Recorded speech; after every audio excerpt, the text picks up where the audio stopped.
Chegamos ao quarto trimestre, exatamente 1 ano e meio após o halving do Bitcoin. E o Bitcoin está pairando cerca de 9% abaixo de suas máximas históricas de 6 de outubro.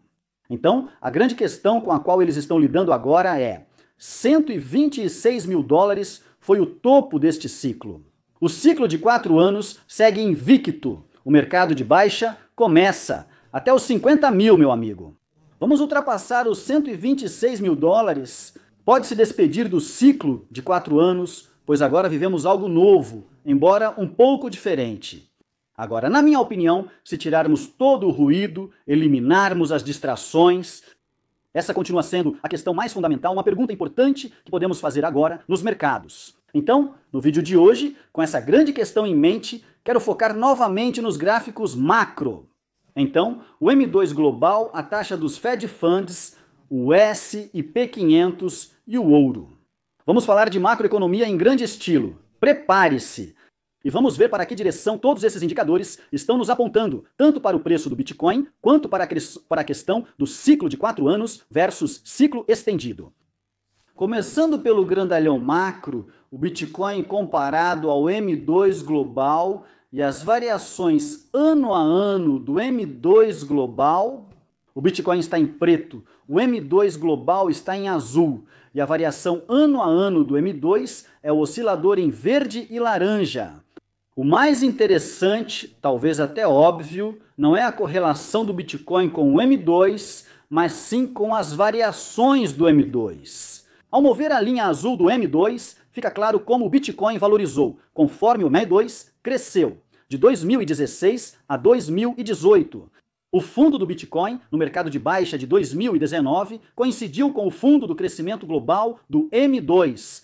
A correlação persistiu até o topo do último ciclo, e os fundos perto do fim de 2022 também coincidiram. E o movimento lento e gradual de alta no preço do Bitcoin, neste ciclo, tem sido bem parecido com os mesmos movimentos na variação percentual do M2 Global. Então, se você está me acompanhando até aqui e concorda com tudo isso, a pergunta que realmente precisamos fazer é simplesmente esta: para onde vai a variação do M2 Global a partir daqui? Porque, dado o que acabamos de ver, saber para onde vai a variação do M2 Global nos dá uma boa pista de para onde, bem, os mercados de risco e particularmente o Bitcoin vão. Aqui está a resposta, pelo que posso dizer. Ninguém pode prever o futuro, pois os dados sobre isso são especulativos e dispersos. Mas de qualquer forma, nós consultamos as IAs aqui. Grok, ele acredita que o crescimento anual deve cair de 7% para 4% a 6% até o final de 2025. Provavelmente não é o que os otimistas querem ouvir, então talvez caia só mais um ponto percentual, chegando a algo em torno de 3% a 5% para o primeiro semestre de 2026. Agora, se Grok estiver certo, se isso acontecer, então isso realmente sugeriria que o Bitcoin provavelmente vai ficar andando de lado a partir daqui. Sim, nós temos esses pequenos picos em seguida, subindo para 135 mil, por exemplo, seguido por uma grande correção lateral, meio que como a movimentação do preço tem sido nos últimos 6 meses. O pior cenário, claro, é o Bitcoin entrar em um longo mercado de baixa, caindo 50%. Eu não sei, eu realmente não vejo isso com base nos dados atuais. Isso está meio fora de questão, na minha opinião, com base nos dados como estão agora. Lembre-se, seria necessário uma queda grande e massiva no crescimento do M2 para ocorrer um grande mercado de baixa do Bitcoin. Porém, os dados atuais do M2 indicam o oposto. Na verdade, ele indica que deve seguir andando de lado nessa faixa de 3 a 6, digamos 4,5%. Se Grok estiver certo, ninguém prevê o futuro. Talvez o dinheiro cresça mais rápido que o previsto ou o Bitcoin fuja do padrão por um tempo. O próximo é o Bitcoin na taxa do Fed. Então, desde 2020, vimos uma relação inversa bem clara entre esses dois fatores. Sempre que a taxa dos fundos do Fed cai, o Bitcoin tende a subir. Quando a taxa dos fundos do Fed sobe, o Bitcoin costuma cair. Agora, a boa notícia. O mercado prevê que a taxa dos fundos do Fed caia para cerca de 3% em maio de 2027, segundo projeções atuais. Acho que isso ainda é pouco otimista quanto aos cortes na taxa dos fundos do Fed, pois Trump pode indicar alguém que reduza a taxa para 1%, mas isso ainda é incerto. Se a projeção se confirmar, teremos mais 19 meses de queda nos juros. E isso deve servir como um bom vento favorável para o Bitcoin, ajudando-as a empurrar os preços para cima e quebrar o ciclo de 4 anos, como conhecemos, com o mercado finalmente atingindo o topo em algum momento de 2027, quebrando as expectativas de todos sobre como o mercado deveria se comportar. Agora, vamos falar sobre o S&P 500. Eu fiz uma análise do SP no início deste mês, e o resumo é: se o S&P 500 continuar subindo, isso abre espaço para o Bitcoin subir ainda mais. Agora, o Bitcoin é muito mais volátil do que o S&P 500. Ele é muito mais volátil do que o NASDAQ. Mas, novamente, a regra geral é: se o S&P 500 está subindo, isso cria um ambiente de risco onde os investidores estão dispostos a assumir riscos em coisas como Bitcoin ou até mesmo moedas meme. Ainda não estamos no risco das moedas meme no S&P 500, mas sim no Bitcoin. O Bitcoin tende a acompanhar mais facilmente os mercados macroeconômicos quando eles seguem a mesma direção. No início da semana, o S&P 100 bateu recorde histórico acima de 6.800.